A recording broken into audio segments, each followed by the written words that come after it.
किसी ने प्रश्न पूछा कि मैं कैसे इन भावनाओं का साक्षी बन सकता हूं। मैं कैसे इन विचारों का या भावनाओं का, खास तौर पर जब भावनाएं थोड़ी प्रबल होती हैं, तो मैं उनका साक्षी कैसे बन सकता हूं। जैसे मुझे गुस्सा आया तो क्रोध एक ऐसी भावना है जिसका साक्षी बनना बड़ा कठिन है। तो उन्होंने पूछा है कि मैं कैसे उस भावना का साक्षी बन सकता हूं। अगर कोई पुरुष है, किसने पुरुष के रूप में जन्म लिया है, तो क्या उसको पुरुष बनना है या वो पुरुष है? बनना उसको पड़ता है जो नहीं होता।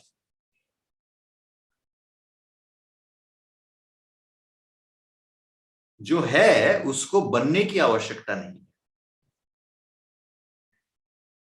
तो जब आप ये पूछते हैं कि मैं साक्षी कैसे बनूं, तो उत्तर है कि साक्षी बना नहीं जा सकता। आप साक्षी हैं।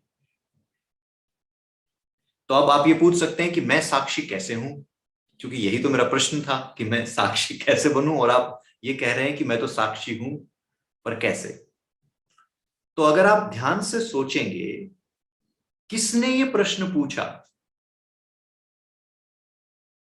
मैं विचारों का साक्षी कैसे बन सकता हूं, या मैं इन भावनाओं का साक्षी कैसे बन सकता हूं? अगर आप ध्यान से देखेंगे तो क्या आप अपनी भावनाओं को दूर से देखने में सक्षम है कि नहीं है? अगर नहीं है तो कौन जानता है कि क्रोध आया? अगर हम सक्षम नहीं हैं तो कौन जानता है कि मुझ में कोई भावना या कोई विचार उठा? और उत्तर है कि मैं जानता हूं। मैं जानता हूं कि मुझे क्रोध आया। जब मैं जानता हूं कि क्रोध आया, तो उसका अर्थ क्या है कि मैं क्रोध का साक्षी हूं। उसी प्रकार से मैं बाकी भी भावनाओं का साक्षी हूं। तो पहली बात तो ये कि हमें साक्षी बनना नहीं है, हम साक्षी हैं, हमें ये पहचानना है। तो समस्या ये नहीं है कि साक्षी बना कैसे जाए, समस्या ये है कि इस साक्षी स्वरूप में ठहरा कैसे जाए। क्योंकि साक्षी तो हम हैं, हम जब कुछ नहीं करते तो हम साक्षी हैं। पर जैसे ही हम कुछ करना शुरू करते हैं, उदाहरण के तौर पर जब मैं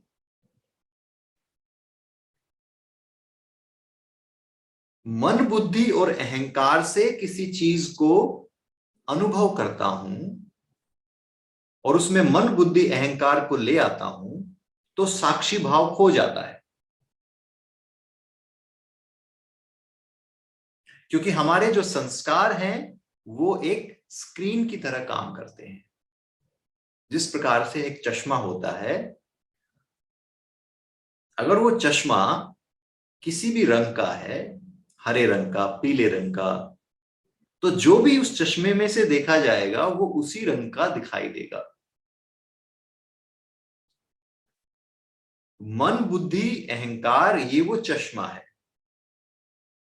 इसी की वजह से हमें इस संसार में माया का अनुभव होता है। तो माया का अर्थ क्या है कि जो जैसा नहीं है उसको कुछ अलग रूप में अनुभव करना, है ना। जैसे कि हम कहते हैं आज मौसम खराब है, तो मौसम तो जैसा है वैसा है। ये जो खराब हमने कहा है, ये हमारी स्क्रीन है। क्योंकि ये तो मौसम का स्वभाव ही बदलना है। कभी बारिश होगी, कभी गर्मी होगी, कभी सर्दी होगी। मौसम का तो यही स्वभाव है। मौसम का स्वभाव है बदलना। लेकिन उसको अच्छा या बुरा कहना ये हमारा दृष्टिकोण है।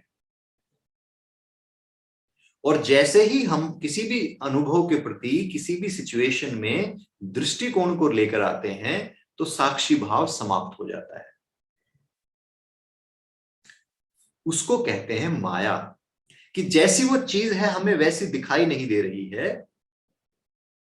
हम उसको एक अलग यूनिक दृष्टिकोण से देख रहे हैं, जिसकी वजह से वो अच्छी बुरी, सुखदाई दुखदाई जान पड़ती है।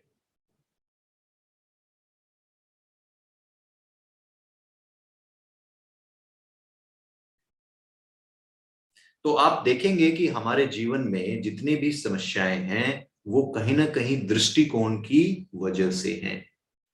जिन जिन अवस्थाओं को हम दुख कहते हैं, वो अवस्थाएं एक दूसरे व्यक्ति के लिए सुख होती हैं।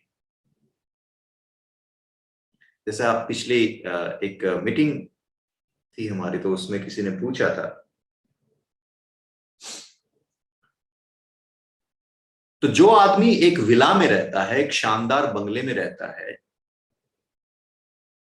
अगर उसको कुछ नुकसान हो जाए, जैसे कुछ बिजनेसमैन होते हैं शेयर मार्केट में जो काम करते हैं, शेयर की जो कीमत है वो गिर गई, तो जो आदमी बंगले में रहता था अब वो एक 3 BHK में रहता है। जो पहले एक बेंटले या रोल्स रॉयस चलाता था, अब उसकी मजबूरी है कि वो टोयोटा चला रहा है। तो उसके लिए बड़ा दुख है कि हाय मुझे तो अब फॉर्च्यूनर चलानी पड़ रही है, हाय मैं तो 3 BHK में फंस गया, बंद गया, जेल जैसा लगता है। लेकिन ये आप सब जानते हैं कि बहुत सारे करोड़ों लोग ऐसे हैं जिसके लिए ये सुख है, परम सुख है, कि जिंदगी में चाहिए क्या, 3 BHK, और क्या चाहिए। 3 BHK मिल गया तो फिर आनंद ही आनंद है जीवन में, है ना। Long lasting for ever happiness.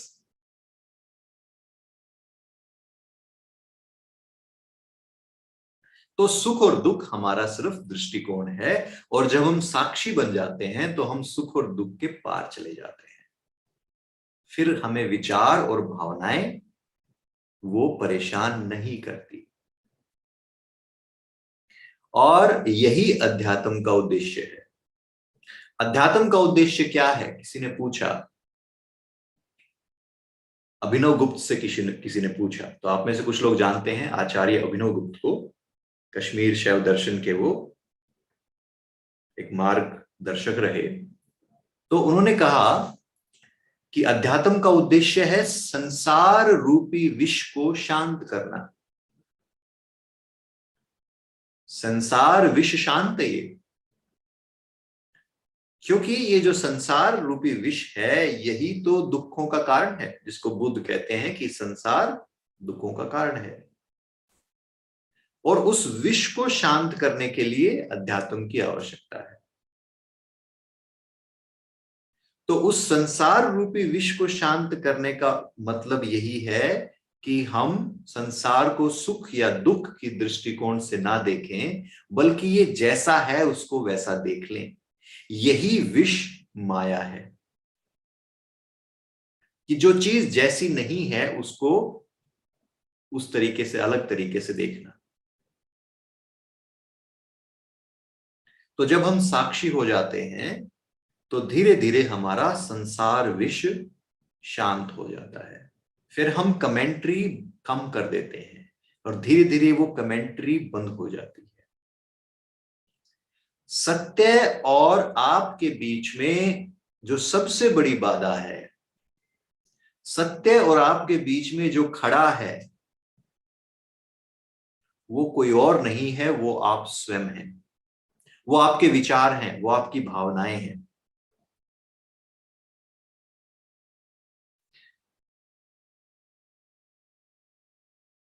सत्य को हम अवसर ही नहीं देते हैं।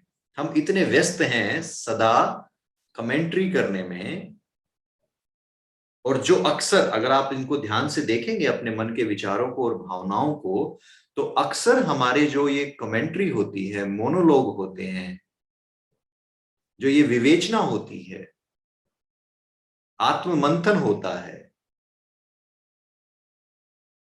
इसमें अक्सर आप पाएंगे कि आप स्वयं को सही सिद्ध करने में और दुनिया को और दूसरों को गलत सिद्ध करने में लगे रहते हैं। तो ये हमारी जो आदत है, इस आदत से ही हमारे अहंकार का निर्माण होता है। अहंकार के निर्माण से जो इंडिविजुअलिटी है हमारी, वो मजबूत हो जाती है। इंडिविजुअलिटी के मजबूत होने से जो परम चैतन्य है वो संकुचित हो जाता है, और उस परम चैतन्य के संकुचित होने से अंततः दुखों, परेशानियों का ही निर्माण होता है। अर्थात हम इस जीवन को गलत दृष्टिकोण से देखना शुरू कर देते हैं। हम हर परिस्थिति को गलत दृष्टिकोण से देखना शुरू कर देते हैं। तो कोई भी भावना आपकी समस्या नहीं है, आपकी समस्या है आपका ठहरना, कि आप ठहरते हैं जाकर माया में। आप साक्षी में ठहरते नहीं हैं, आप साक्षी हैं, आपको साक्षी बनना नहीं है, आपको चैतन्य बनना नहीं है, बना नहीं जा सकता चैतन्य। ये उसी प्रकार की बात है कि कोई बादल कह दे कि मुझे आकाश बनना है, या कोई लहर कह दे कि मुझे समुद्र बनना है, या कोई किरण कह दे कि मुझे सूरज बनना है।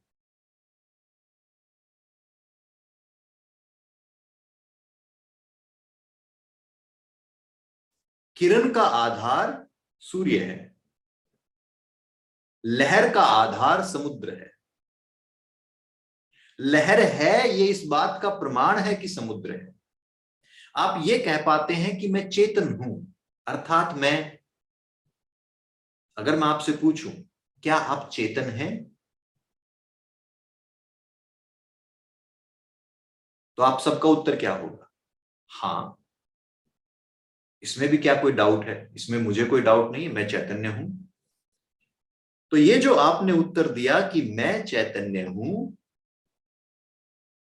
ये उत्तर आपका गहनतम अनुभव से आया।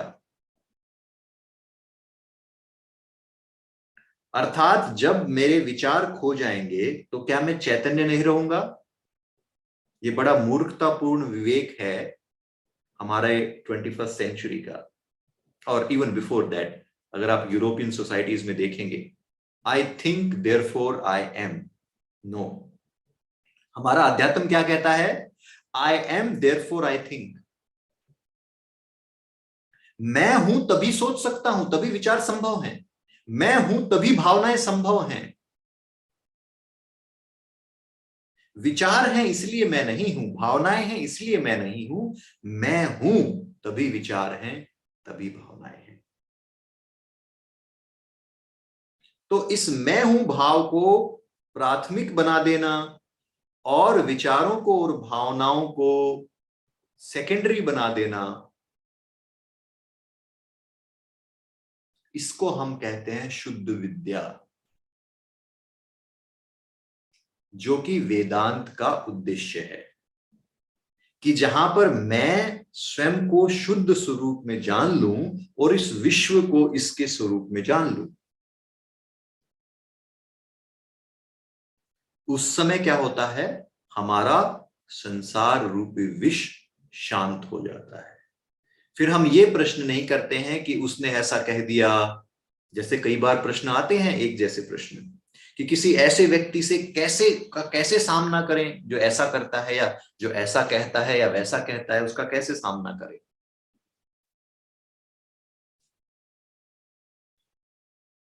तो इस प्रकार के प्रश्न शांत हो जाते हैं जब हम स्वयं को शुद्ध रूप में जान लेते हैं, है ना। हमारी जो डिपेंडेंसी है दूसरों के ऊपर, कि कोई दूसरा हमें कहे कि वाह कितने अच्छे हो, कोई दूसरा हमारी प्रशंसा करे।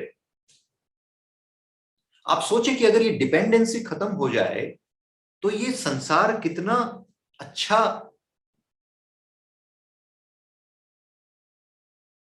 स्वर्ग जैसा हो जाएगा। अगर सभी के भीतर ये समाप्त हो जाए कि दूसरे मेरी प्रशंसा करें, और ये तभी आता है जब हम अपने कोर से, जब हम अपने केंद्र से बाहर जाते हैं, तभी हमें दूसरे की प्रशंसा की आवश्यकता होती है। क्यों? क्योंकि मैं स्वयं से संतुष्ट नहीं हूं। मुझे स्वयं से संतुष्ट होने के लिए क्या चाहिए? कोई मेरी प्रशंसा कर दे। उसके लिए फिर नया बवाल शुरू हो जाता है, फिर पूरे संसार का निर्माण हो जाता है, राइट? प्रशंसा करने के लिए फिर मुझे घर चाहिए, फिर मुझे कार चाहिए, फिर मुझे जीवन साथी चाहिए, फिर मुझे बच्चे चाहिए, फिर उन बच्चों के बच्चे चाहिए, फिर उनकी शादियां चाहिए, फिर सब कुछ चाहिए। लेकिन जब मैं स्वयं ही संतुष्ट हो जाता हूं अपने शुद्ध स्वरूप से, और ये अनुभव से आता है, किसी किताब से नहीं आता है। आप अवधूत गीता पढ़ लें, आप श्रीमद् भगवत गीता पढ़ लें, अष्टावक्र पढ़ लें, कुछ भी आप पढ़ लें, जब तक ये आपके अनुभव में संतुष्टि नहीं आएगी। जिस प्रकार से अगर किसी व्यक्ति को प्यास लगी है, वो कितनी ही किताबें पानी पर पढ़ ले, लेकिन प्यास शांत होगी पानी के पीने से। उसी प्रकार से आप कितना ही ज्ञान एकत्रित कर लें, कितनी भी सत्संग अटेंड कर लें, जब आपके भीतर से अनुभव आएगा, तभी आपको संतुष्टि मिलेगी। और अब बात ये आती है कि वो अनुभव कैसे आएगा, उसके लिए बाधा क्या है? तो जैसा मैंने अभी बताया, उस अनुभव में बाधा है हमारा स्वभाव। हमारा स्वभाव अस्वस्थ है। जब हम कहते हैं अस्वस्थ, हमने पिछली मीटिंग में बात की थी इसके बारे में। अस्वस्थ का अर्थ होता है जो स्व में स्थित ना हो।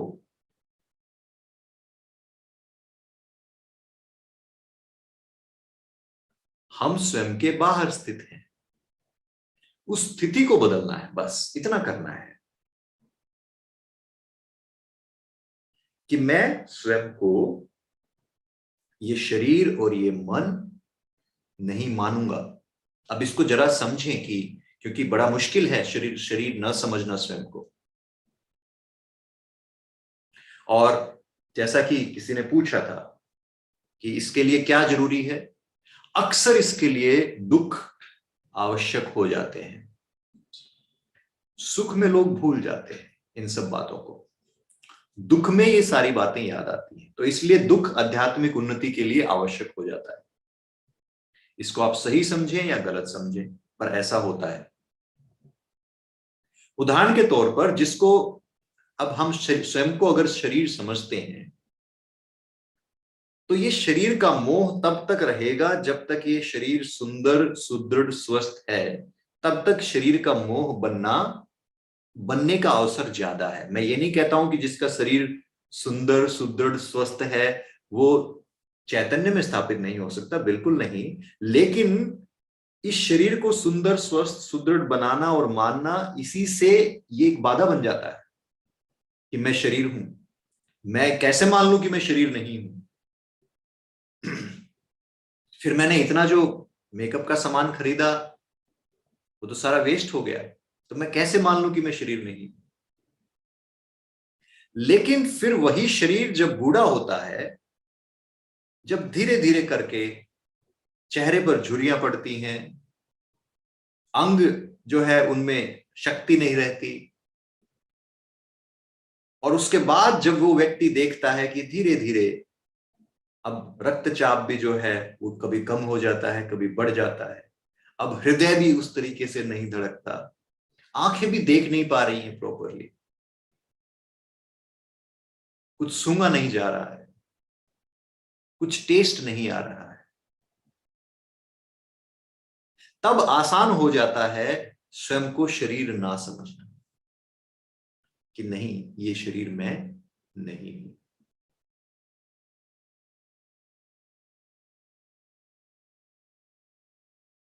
इसी प्रकार से जिस भी आप देखेंगे, जिस भी चीज से आपका लगाव है, जिस भी चीज से आपका मोह है,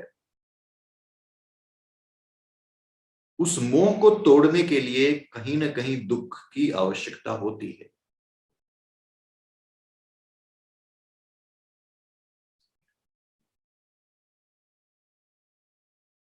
मैं शरीर हूं, मैं मन हूं,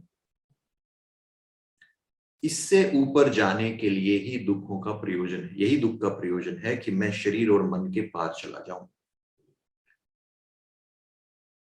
और यही जीवन की प्रगति है, यही इवोल्यूशन है। जितना जल्दी हम जान लेते हैं उतना जल्दी हम जीवन मुक्त हो जाते हैं। अष्टावक्र जैसा बालक 12 वर्ष की आयु में, 10 वर्ष की आयु में जनक जैसे राजा को उपदेश देता है। इसका कारण ये नहीं है कि उसने इस 12 साल में कुछ ऐसा कमाया है जिसकी वजह से वो जनक को उपदेश दे रहा है। इसका अर्थ यह है कि उसने कई जन्मों से बहुत कुछ गंवाया है। उसका शरीर, मोह, मन के प्रति लगाव, भावनाओं के प्रति लगाव वो समाप्त हो चुका है। अध्यात्म कोई कमाने का मार्ग नहीं है कि हम कुछ और कमा लें, इतने जप कर लेंगे तो ये मिल जाएगा। बिल्कुल नहीं है, गलत दिशा है कि मैं 1 लाख जप कर लूं तो मेरा लेवल हाई हो जाएगा। ऐसा कुछ नहीं है। अध्यात्म गंवाने का मार्ग है, सेल्फ डिमिनिशमेंट का मार्ग है, स्वयं को खोने का मार्ग है। विज्ञान भैरव तंत्र में कुछ ऐसे ध्यान के प्रयोग आते हैं। बहुत सारी इन ध्यान प्रक्रियाओं में शिव एक बात पर जोर देते हैं, और वो क्या है? मनोलयम, मन का लय हो जाना। किसमें लय हो जाना? शून्य में लय हो जाना। जब आपका मन शून्य में लय हो जाता है, डिसोल्व हो जाता है, जब आप जित मनो हो जाते हैं, जब आप मनोजीत हो जाते हैं, तो अध्यात्म का मार्ग आपके लिए स्वतः खुल जाता है। तो वो कहते हैं कि आप कैसे हो सकते हैं। तो बड़ी साधारण, बड़ी आसान आसान ध्यान प्रक्रियाएं हैं विज्ञान भैरव तंत्र में। शिव कहते हैं कि आप आकाश की तरफ देखें तो निश्चित तौर पर अब दिल्ली जैसे शहर में अगर आकाश देखेंगे तो बड़ा मुश्किल है है ना। हालांकि उससे भी फर्क तो पड़ता है कुछ न कुछ। लेकिन अगर आप ऐसी जगह पर हैं जहां पर साफ आकाश है, बादल भी नहीं है, तो ऐसे में आप आकाश की तरफ देखें, बस टकटकी लगाकर। कुछ नहीं करना होगा, बस टकटकी लगाकर आकाश की तरफ देखते रहे। उससे क्या होगा? आपका मन उस आकाश में लीन हो जाएगा और आप मनोजीत हो जाएंगे, आप मन के पार चले जाएंगे। तो इस प्रयोग को करके देखें कि कभी सिर्फ आप आकाश की तरफ देखें। आप कुर्सी लेकर बाहर बैठ जाएं थोड़े समय के लिए, सुबह या शाम, क्योंकि अभी गर्मियां आ रही हैं तो सुबह और शाम का मौसम, वेदर फिर भी अच्छा होता है। तो आप अपनी चेयर निकालकर बाहर बैठ जाएं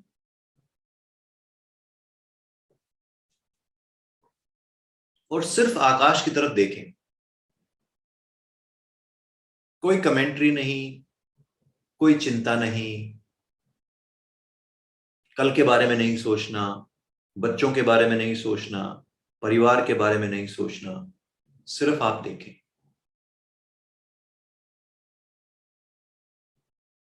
पूर्णिमा की रात हो, जैसे आज की रात भी आप बैठ सकते हैं शाम को, जस्ट देखें किस प्रकार से चांद निकलता है और आकाश को सिर्फ देखते रहें और अपने मन को उस आकाश में लीन कर दें। जिस प्रकार से आप बाह्य आकाश में मन को लीन करने में सक्षम हो जाते हैं धीरे धीरे, जो कि आसान है करना, हम सबके भीतर वही चैतन्य है।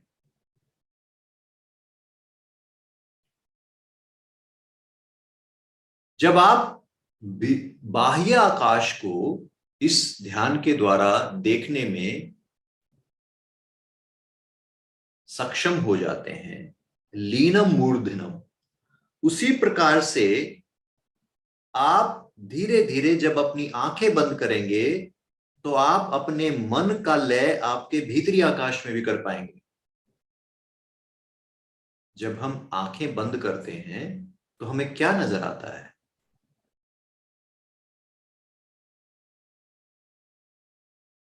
हमें यही आकाश नजर आता है।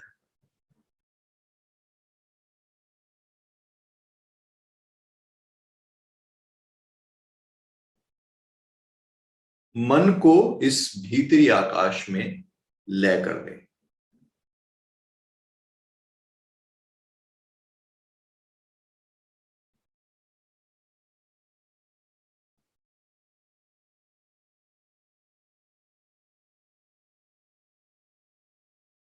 तो एक प्रकार ध्यान ध्यान का क्या हुआ?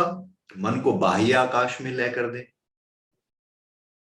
उसी ध्यान में दूसरा उसका प्रकार क्या हुआ? मन को भीतरी आकाश में लय कर दे। अब आ जाते हैं तीसरा।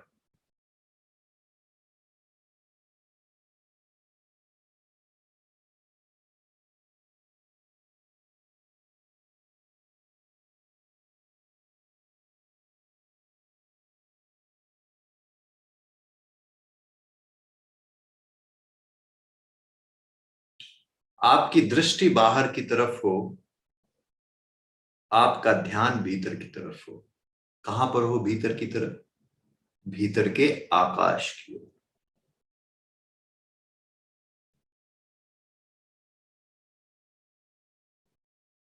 आपकी दृष्टि बाहर की तरफ हो।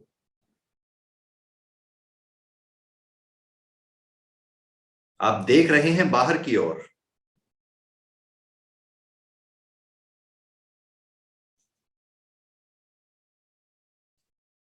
लेकिन आपका ध्यान कहां है? भीतर की ओर। दृष्टि बाहर।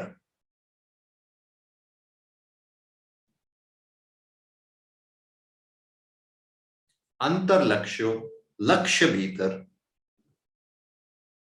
अंतर लक्ष्यो, बहिर्दृष्टि।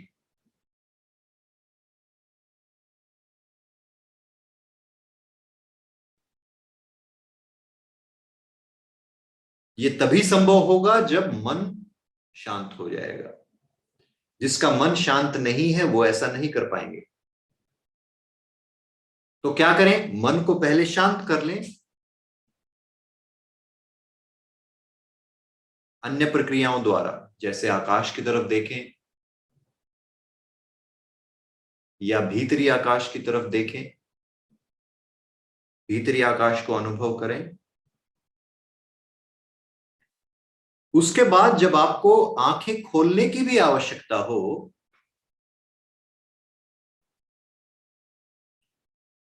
तो लक्ष्य भीतर रखें। अंतर लक्ष्यो, बहिर्दृष्टि, उन्मेष निमेष वर्जेत। किसी भी प्रकार के विचार का न उन्मेष होने दें। उन्मेष का अर्थ है उठना। और निश्चित तौर पर जब उन्मेष नहीं होगा तो निमेष भी नहीं होगा। जब विचार उठेगा ही नहीं तो गिरेगा कैसे?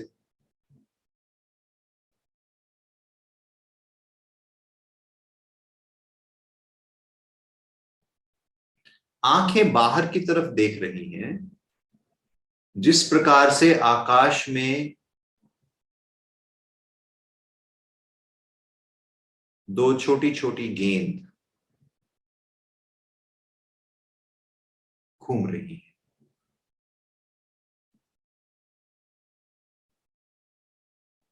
लेकिन मैं तो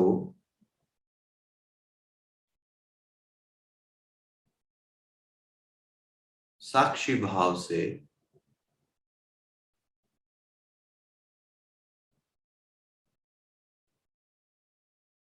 इस भीतर के आकाश पर ही केंद्रित हूं।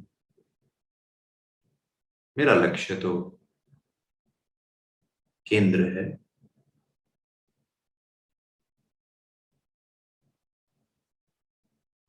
इस अवस्था को हम कहते हैं भैरव मुद्रा। चाहे मैं आंखें खोलूं, चाहे मैं आंखें बंद करूं, मैं इस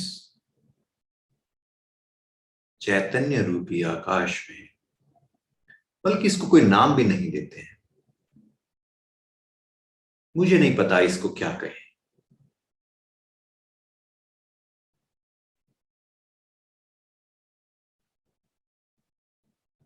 दत्तात्रेय कहते हैं ज्ञानामृतम समरसम गगनोपमोह।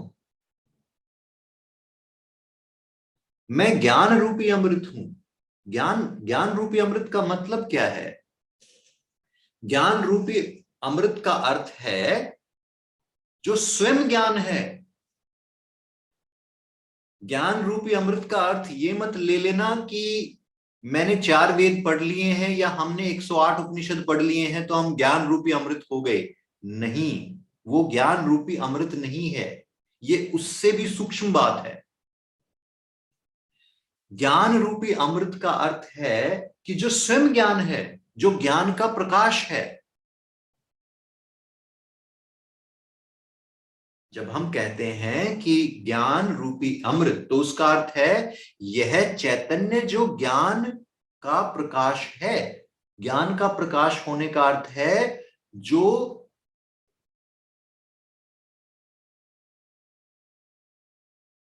दृश्य, श्रवण, स्पर्श, रूप, रस, गंध, विचार, इनके द्वारा जानने वाला, जो जानने का यंत्र है, उसको हम कहते हैं ज्ञान, ज्ञान का प्रकाश। तो यहां पर प्रकाश को थोड़ा सा सूक्ष्म रूप से समझना। प्रकाश का अर्थ होता है किसी चीज को प्रकाशित करना। अब ये विश्व प्रकाशित कैसे होता है? ये विश्व प्रकाशित होता है, इस विश्व का ज्ञान होता है शब्द, स्पर्श, रूप, रस, गंध की तन्मात्राओं के साथ मन, बुद्धि, अहंकार रूपी यंत्र के मिल जाने से।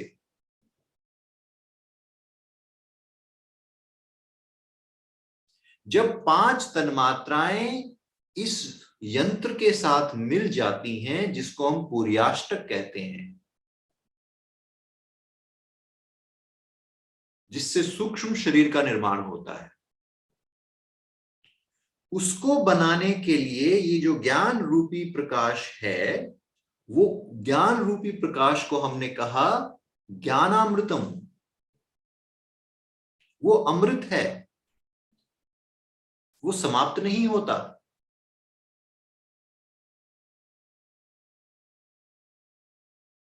जो इस प्रकाश का आधार है, चैतन्य, वो समाप्त नहीं होता, जिसको शिव तत्व कहा जाता है, जिसकी वजह से हम सब कुछ जानते हैं, जिसकी वजह से आप मेरी बातों को सुन पा रहे हैं, मुझे देख पा रहे हैं। उसी शिव तत्व की वजह से जो आपके भीतर है, या जो आप हैं, आपके भीतर भी कहना गलत होगा। ज्ञानामृतम समरसम। जब हम कहते हैं कि परमात्मा यहां है या परमात्मा यहां नहीं है, तो हम दुर्बुद्धि का प्रमाण देते हैं।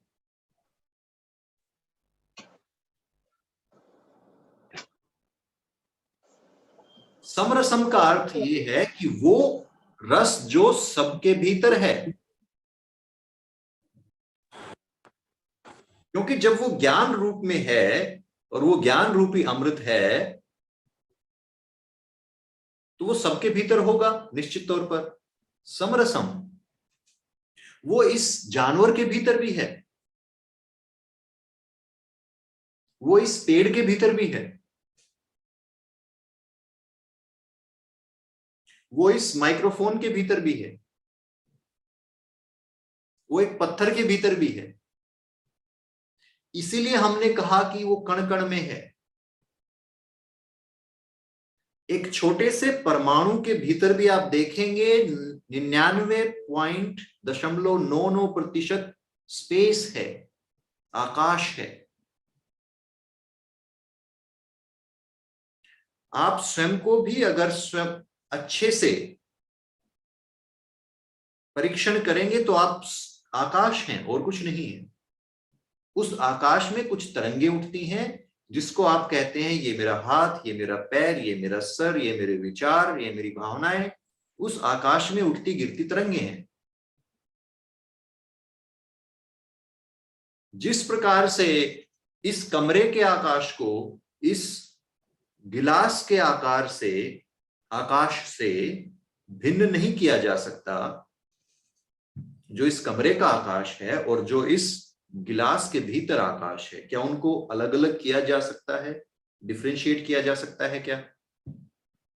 और जो इस कमरे का आकाश है, क्या उसको बाहरी आकाश से डिफरेंशिएट किया जा सकता है क्या? जिस प्रकार से बाह्य आकाश को, इस कमरे के भीतर के आकाश को, गिलास के भीतर के आकाश को भिन्न नहीं किया जा सकता, उसी प्रकार से इन परमाणुओं के भीतर के आकाश को भी इस बृहद आकाश से भिन्न नहीं किया जा सकता। इसीलिए हमने कहा समरसम, ज्ञानामृतम समरसम। गगनोपमोहम, गगन रूपी अहम, गगनोपमोह, गगन के समान अहम। गगन की उपमा दी है उसको। गगन का अर्थ क्या है? आकाश। लेकिन आकाश नहीं, आकाश के समान चैतन्य। कुछ लोग कहते हैं कि क्या चैतन्य ये आकाश है? उत्तर क्या है? ये आकाश नहीं है, लेकिन ये आकाश के समान है। उसका अर्थ क्या है? क्यों हमने कहा कि आकाश के समान है, आकाश नहीं है? क्योंकि आकाश भी स्थूल है।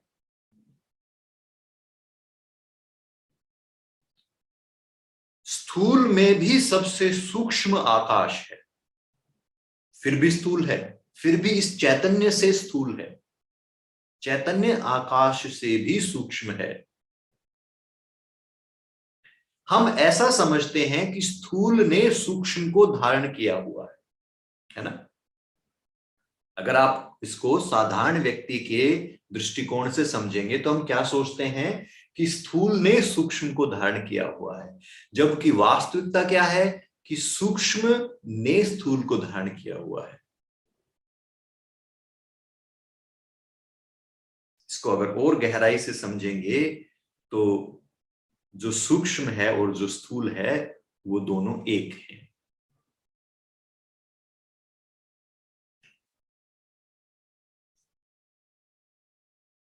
तो जैसा हम बात कर रहे थे, गगनोपमोहम, गगन के समान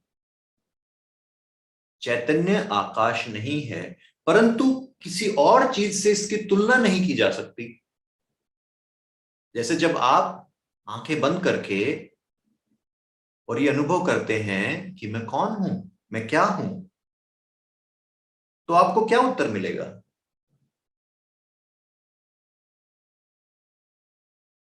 ऐसा कोई उत्तर नहीं आता कि मैं कोई हिमालय पर बैठा कोई देव पुरुष हूं,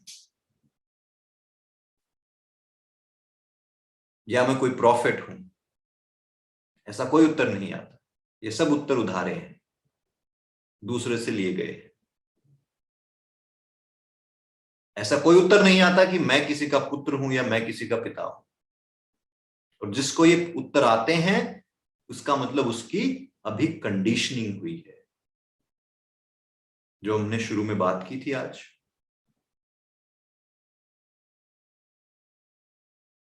आपको उत्तर यही मिल सकता है कि मैं नहीं जानता,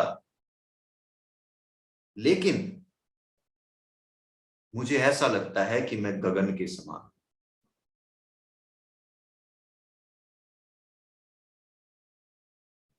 गगनोपमोहम, मैं गगन के समान।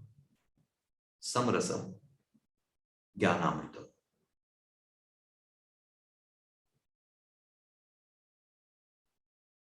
ये अवधूत का ज्ञान है और यही वेदांत का ज्ञान है और यही शैव दर्शन का ज्ञान है, यही श्री कृष्ण का ज्ञान है, यही वशिष्ठ का श्री राम को ज्ञान है, यही आपका वास्तविक अनुभव भी